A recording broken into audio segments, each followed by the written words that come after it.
ഒന്ന് പ്രത്യേകം പറയേണ്ടതില്ല, മൊത്തത്തിൽ എടുത്തു പറയുക, രാഷ്ട്രീയ കക്ഷികൾ എങ്ങനെ വന്നാലും, രാഷ്ട്രീയ കക്ഷികൾ മത്സരിച്ചാലും മത്സരിച്ചില്ലെങ്കിലും ഇവിടെ മതത്തിന് ഹാനികരമായ ഒന്നും കൊണ്ടുവരാൻ പാടില്ല എന്ന ഒറ്റ മൂലികയാണ് പറയാനുള്ളത്.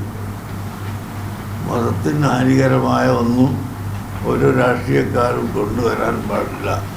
കൊണ്ടുവന്നാൽ അത്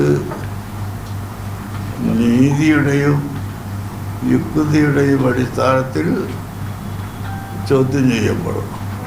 അക്രമമായിട്ട് ചോദ്യം ചെയ്യാൻ പറ്റില്ല. നിയമം കയ്യിലെടുക്കില്ല. നിയമം കയ്യിലെടുക്കാതെ നിയമത്തിൻ്റെ ഉള്ളിൽ നിന്നുകൊണ്ട് ചോദ്യം ചെയ്യും.